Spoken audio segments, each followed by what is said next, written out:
द्वारा है पक्कै पनि मेरो भ्लगमा स्वागत छ यहाँहरु समक्ष।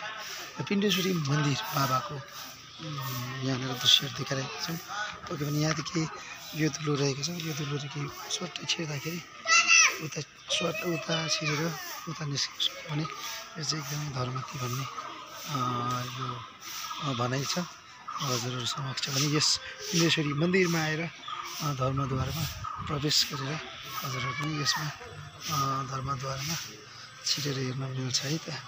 यसरी चार भाग रहेको छ, यहाँनिर देखिराख्नु भएको छ हजुरहरू समक्ष। पक्कै पनि देखिरहेको यो यहाँबाट छिरेर उता अगाडि निस्किएर चाहिँ यो चाहिँ धर्मद्वार।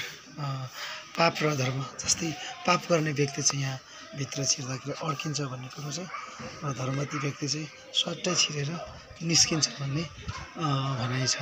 हजुरहरूलाई कस्तो लाग्छ त्यस्तै कमेन्ट गरिदिनु। म हार्दिक हृदयबाट दर्शन धन्यवाद छ।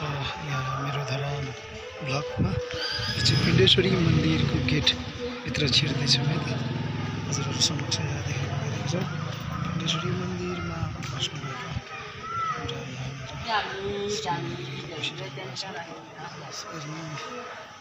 देखिराख्नु भएको छ हजुरहरू र पण्डित बाहरू देखिराख्नु भएको छ।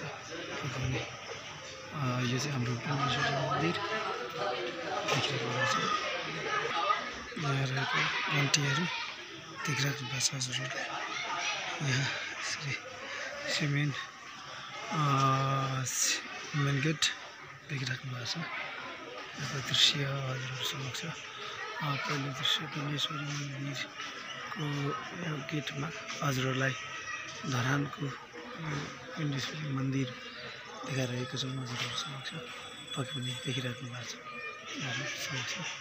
यो चाहिँ यस्तो मन्दिरको अनि साथै यो चाहिँ माथि एउटा चुचुरो चट्टसँगले माथि चाहिँ कमलको फुल फुलिरहेछ। यो चाहिँ चट्टसँग यहाँ बसेर फोटोहरू खिच्न पनि मिल्छ है हजुरहरू समक्ष। यहाँनिर देखिराख्नु भएको छ तपाईँहरूले। यो छ नि एकदमै राम्रो फुल छ देखिराख्नु भएको छ हजुरहरूले। यहाँनिर मेन गेट यसरी देखिराख्नु भएको छ। यो चाहिँ त्रिशुल पनि एकदमै ठुलो त्रिशुल रहेको छ यहाँनिर। यो सन्तोषी माताको मन्दिर साथै यहाँनिर यो चाहिँ बगम्बर मन्दिर साथै चाहिँ चितम्बर रहेको छ र साथै हजुरहरू समक्ष यहाँ देखिराख्नु भएको छ यो चाहिँ धर्मद्वार। पक्कै पनि यहाँनिर स्वाट्टै छिरेर अगाडि निस्क्यो भने चाहिँ हजुरहरू समक्ष एकदमै त्यो हुन्छ अरे। यसरी फुलहरू किनेर भित्र पूजा गर्न सक्नुहुन्छ।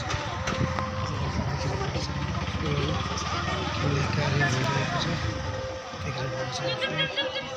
फुल पसलहरू दृश्य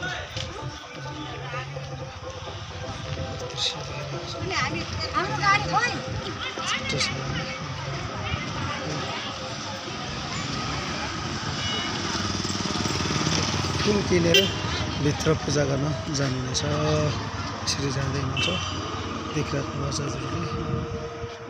यो चाहिँ फुल पसलबाट फुल किनेर चाहिँ यसरी बेच्न जानुहुन्छ उहाँहरू।